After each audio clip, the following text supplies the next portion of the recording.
ou le carillon de l'horloge, tout le monde s'arrête. Et donc c'est une chose, c'est la première fois qu'on vient au village des pruniers, et soudainement, tout le monde est arrêté au milieu des actions. Peut-être les personnes étaient en train de marcher ou se servir de la nourriture, et nous nous arrêtons. Et pourquoi on fait cela? Et donc nous parlons de paix, et nous souhaitons la paix, mais c'est comment pouvoir cultiver et générer la paix en nous, comment cultiver cette énergie de paix qui peut irradier de l'intérieur de nous-mêmes vers l'extérieur. Et donc il y a plein de différentes choses que nous pouvons mettre en pratique. Et au village des pruniers, notre maître, le vénérable Thich Nhat Hanh, a trouvé que le son de la cloche était quelque chose qui pouvait nous aider à revenir au moment présent et à pouvoir rentrer en contact avec la paix, ou de moins être conscient que l'on n'est pas en paix.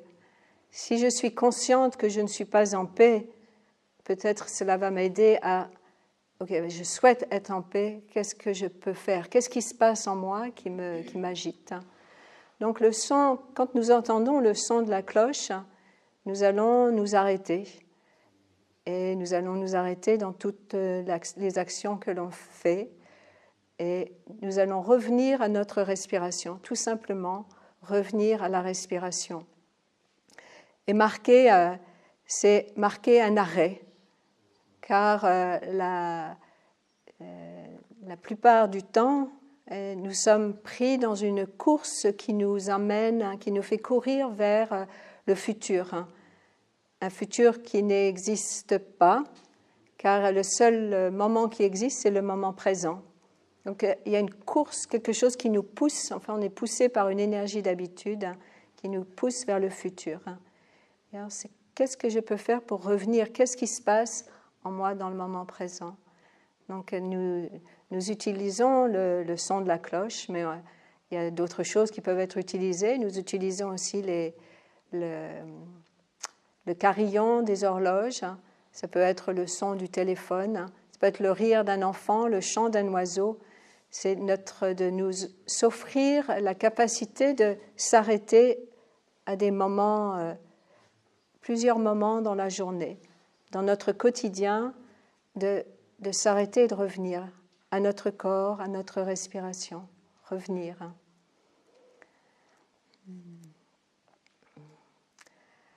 La plupart du temps, nous sommes soit pris dans le passé, avec ce qui s'est passé dans le passé, des regrets ou quelque chose, oh, peut-être je n'aurais pas dû agir comme cela, ou de regretter le passé était mieux, ou alors on est pris dans le futur, dans les projets du futur. Et notre pratique ne veut pas dire de ne pas penser au futur. Bien sûr, nous aussi au village, nous faisons des projets, mais la plupart du temps, nous sommes emportés par le futur et emprisonnés dans le futur. Et aussi, nous pouvons être emportés par le moment présent, dans les émotions du moment présent. Donc, comment faire pour revenir, être en contact avec nous-mêmes, être en contact, revenir à notre respiration, notre ami qui est là tout le temps avec nous. Donc nous revenons à notre respiration. J'inspire, j'expire. J'inspire et on est conscient que nous inspirons, comme ma sœur nous guidait dans la méditation au début, dans la relaxation. J'expire, je suis conscient que j'expire. Et donc, en étant conscient de notre respiration, systématiquement, nous allons revenir dans notre corps et dans l'ici et le maintenant, la seule adresse de la vie. Et on devient vraiment présent. On va écouter un autre son de cloche. C'est bien de... Faites la chose la plus importante dans notre pratique, c'est de goûter, de savourer, d'expérimenter nous-mêmes. Donc, nous pouvons écouter le son de la cloche.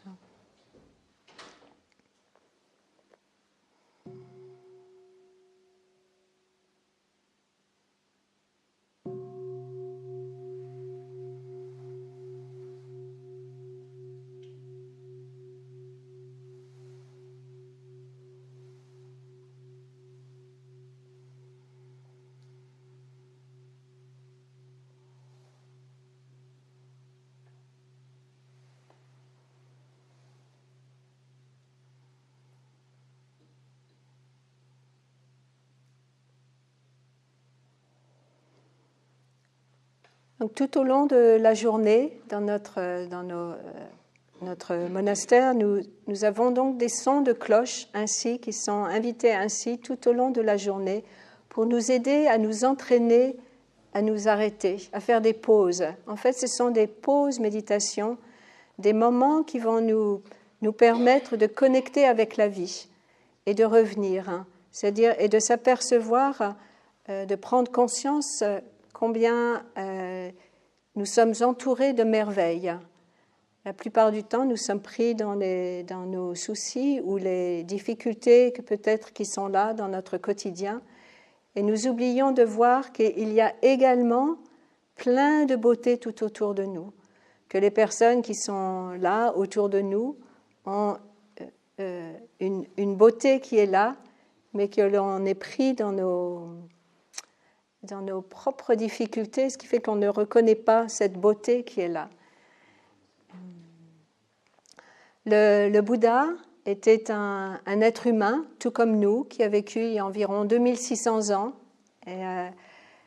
Et il a vécu une vie, il a connu aussi de la souffrance, des difficultés, et il a décidé de chercher la paix, comme nous cherchons. Qu'est-ce que c'est la paix? Qu'est-ce que ça veut dire d'être vraiment en paix? Donc le Bouddha a fait tout un chemin en lui-même et il a laissé tout un enseignement qui est là à notre disposition.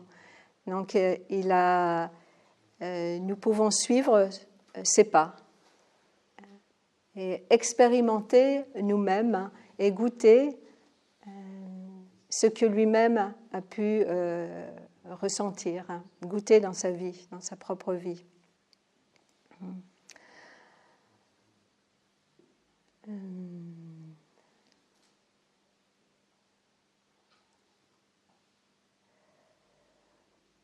Par exemple, dans ma propre pratique, j'aime beaucoup le matin, lorsque je me réveille, pratiquer avec un petit poème qui nous est offert. Et il y en a peut-être toute une centaine comme ça de petits poèmes pour toutes les actions de la vie quotidienne. Et le petit poème du matin, quand on ouvre les yeux, c'est « Me réveillant ce matin, je souris ». C'est la première ligne du poème. Donc, me réveillant ce matin, je souris. Et pourquoi je souris? Parce que c'est réaliser que je suis encore vivante. Très souvent dans notre vie, est-ce que nous réalisons que d'être vivant, c'est un miracle? Est-ce que nous réalisons que notre corps est un miracle? Tout ce qui compose notre corps, tout ce qui est venu ensemble, et qui nous permet de respirer, de voir, d'entendre, en fait, est un miracle, et un miracle de la vie. Donc, de prendre conscience, me réveillant ce matin, je souris, ah oui, je suis vivante.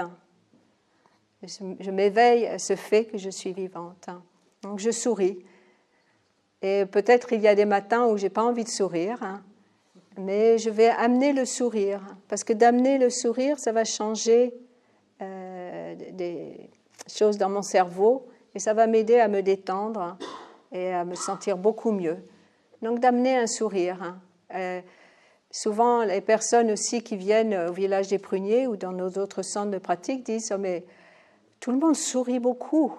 Et les personnes trouvent ça tellement agréable parce que beaucoup dans les villes, les personnes ne se regardent plus, ne se sourient plus. Et de s'offrir un sourire, c'est un des cadeaux les plus faciles que l'on puisse se faire, ce sourire. Peut-être on peut s'offrir un sourire. Vous pouvez sourire à la personne à côté de vous.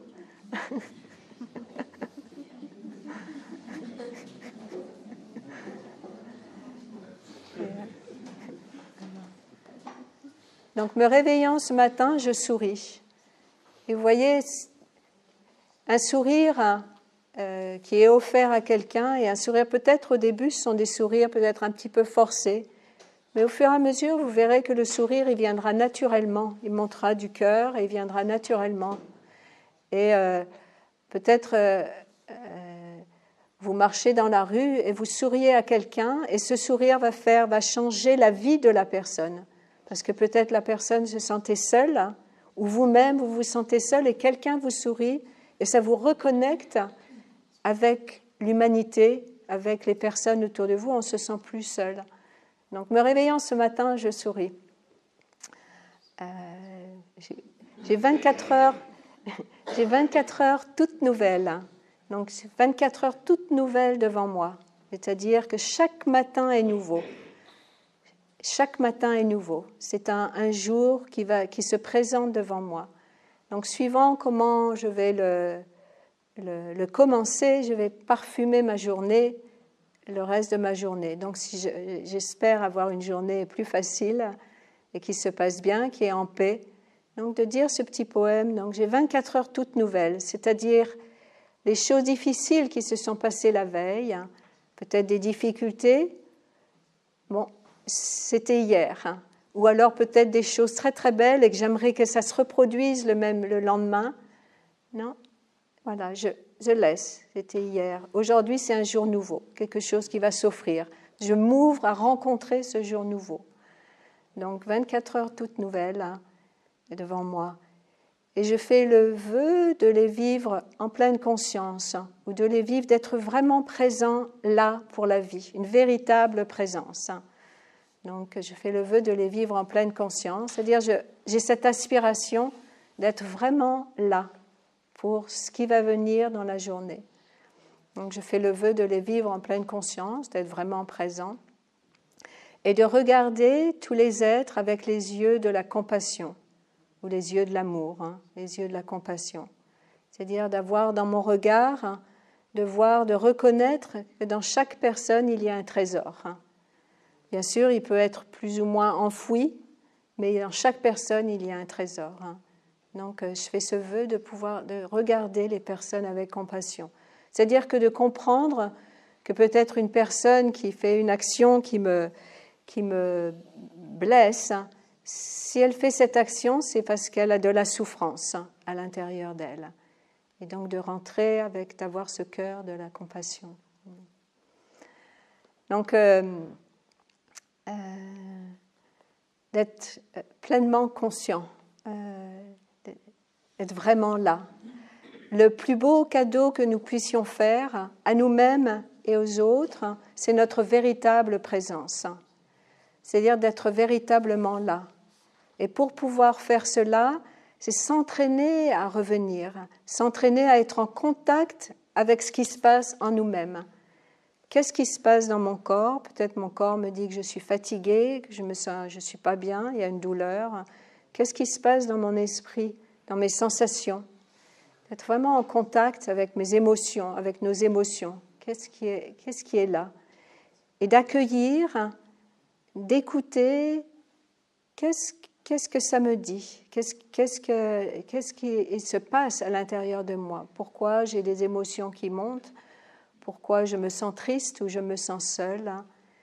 Et qu'est-ce que je peux faire ? Donc,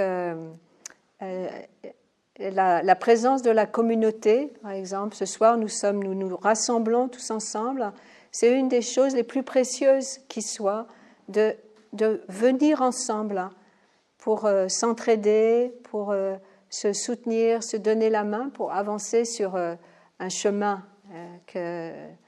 de paix. Je regarde l'heure parce que ça... l'heure avance. Et je voulais... un des enseignements qui est très très beau du Bouddha, c'est le fait que nous sommes tous interconnectés. Nous sommes tous en lien les uns avec les autres. Parce que nous, dans notre pratique, nous disons l'inter-être, le mot que notre maître a dit, l'inter-être. Sont pas seulement en lien avec les autres êtres humains, mais nous sommes en lien avec toutes les espèces, les animaux, les insectes, les vers de terre, et bien sûr toute la terre-mère, c'est-à-dire toute la nature, la mère nature.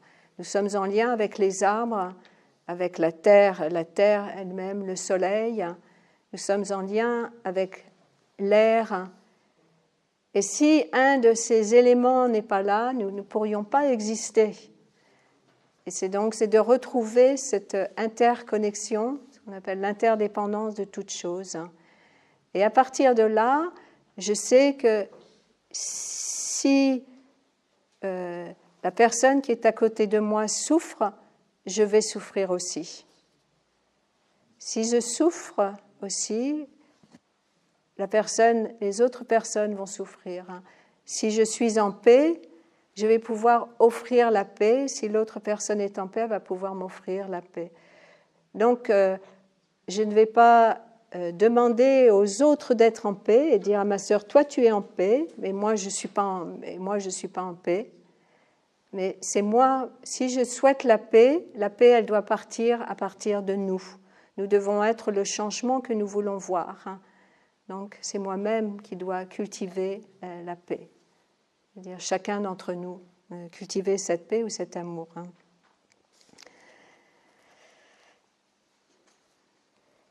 Et donc, tout au long de la journée, m'entraîner à m'arrêter, se souvenir, revenir. Et donc, la cloche ou d'autres sons, c'est reviens mon enfant, reviens, où es-tu parti? Et donc on est parti, toujours parti ailleurs. Donc c'est revenir. Et donc nous pouvons être assis dans notre voiture. Les feux rouges sont des amis qui nous permettent de nous arrêter. Nous avons aussi des cloches de pleine conscience que nous pouvons programmer sur nos téléphones. J'ai vécu au Québec, et au Québec, ils ont sur les plaques numérologiques, c'est ça, ils disent « je me souviens ». Sur toutes les plaques, c'est écrit « je me souviens ». Bon, c'est pour autre chose, mais là, ça nous permet aussi, on se trouve au Québec, on voit « je me souviens ». Et donc, on peut avoir des petits rappels chez soi, dire « respire », comme nous avons des calligraphies où c'est écrit « respire ma chérie, respire mon chéri, respire, reviens, revenir là ». Donc, ce sont des petits îlots de lumière qui peuvent là traverser toute notre journée. Avant de manger, je peux m'arrêter, prendre quelques secondes et dire « merci, j'ai à manger ». Après manger, on peut se dire « merci ».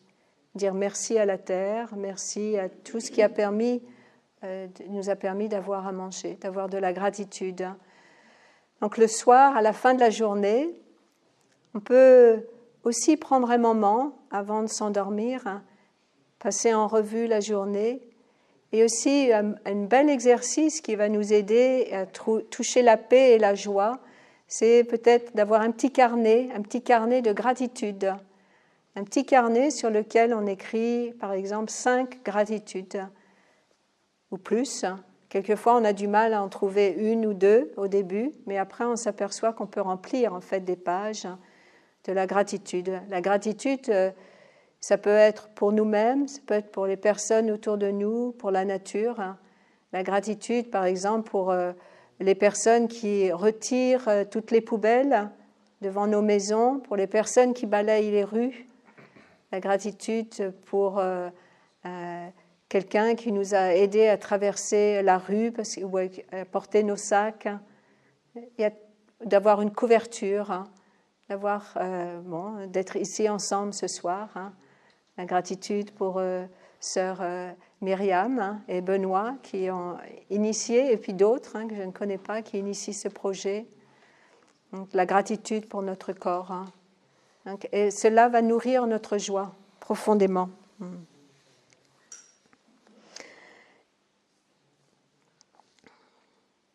Et quand je suis venue pour la première fois au village des Pruniers et que je suis rentrée dans la salle à manger, toutes les personnes étaient en train de manger. Et une chose qui m'a beaucoup touchée, j'ai été élevée dans la tradition catholique et j'ai toujours été touchée par ce moment de l'Eucharistie. Et il y a une grande calligraphie qui a été écrite à la main par notre maître et qui dit, c'est en anglais, mais elle est en français aussi, et ce pain, ce morceau de pain, est le corps du cosmos tout entier. Car quand nous mangeons, nous prenons un morceau de pain, nous pouvons voir que dans ce morceau de pain, il y a le cosmos tout entier. Il y a le soleil, la pluie, la terre. Il y a le blé qui a poussé, le fermier, le boulanger qui a fait le pain. Toute une chaîne de choses. Et tout le cosmos. Donc, si je suis vraiment présente et là, au lieu de prendre le morceau de pain, le casser, le mettre dans ma bouche comme cela, mais je prends le morceau de pain et je vois, en fait, quand je mange ce morceau de pain, en fait, je mange le cosmos tout entier. C'est-à-dire, le cosmos est là en moi. Donc, bien sûr, dans la tradition catholique et chrétienne, on dit le corps du Christ, mais il y a cette reconnaissance du cosmos tout entier. Ce morceau. Je voudrais lire un sutra. Donc, un sutra, c'est un texte qui a été transmis depuis des générations. Ce sont des textes qui ont été écrits, enfin pas écrits parce qu'au temps du Bouddha, ils n'étaient pas écrits, c'était une tradition orale. Et c'est un très très beau texte. Celles et ceux qui veulent atteindre la paix et le bonheur doivent apprendre à pratiquer régulièrement la droiture et l'humilité et à employer un langage aimant.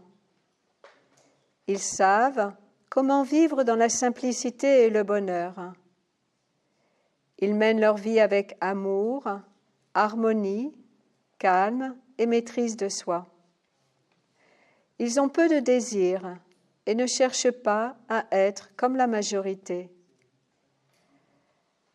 De telles personnes ne font absolument rien qui puisse être désapprouvé par les sages. Et voici ce qu'elles contemplent en permanence. Que tous les êtres sur cette planète vivent en sécurité et dans le bonheur. Que leur cœur soit empli de bonté, de vertu et de liberté. Que tous les êtres vivent en paix, qu'ils soient frêles ou forts, grands ou petits, visibles ou invisibles, proches ou lointains, déjà nés ou encore à naître. Qu'aucun être ne tue, ni ne fasse de mal à autrui. Que personne ne prenne à la légère la vie de quiconque. Que nul, par colère ou malveillance, ne souhaite de mal ou de souffrance à autrui. De même qu'une mère qui aime et protège son unique enfant au risque de sa vie. Cultivons la bonté aimante et la compassion et offrons-les à tous les êtres vivants dans le cosmos tout entier. Laissons notre amour infini envelopper tout l'univers et tous les êtres, de haut en bas et de gauche à droite. Notre amour ne rencontrera aucun obstacle. Notre cœur sera complètement libéré de toute haine et de toute animosité. À tout moment et dans toutes les positions, debout ou assis, allongés ou en marchant, tant que nous sommes réveillés, nous faisons le vœu de maintenir en nous la pleine conscience de l'amour. Ceci est la plus noble façon de vivre. Libre de toute vue fausse, éliminant progressivement les désirs et l'attachement, menant une vie saine et réalisant la compréhension parfaite, tous ceux et celles qui pratiquent l'amour infini transcenderont certainement la naissance et la mort.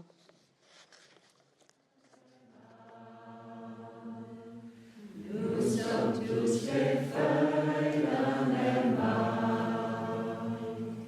Il est temps pour nous tous de vivre et de ne faire qu'un. Nous sommes tous les feuilles d'un même arbre. Les vagues d'une mer.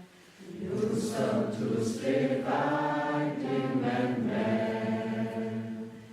Nous sommes tous les vagues d'une même mer.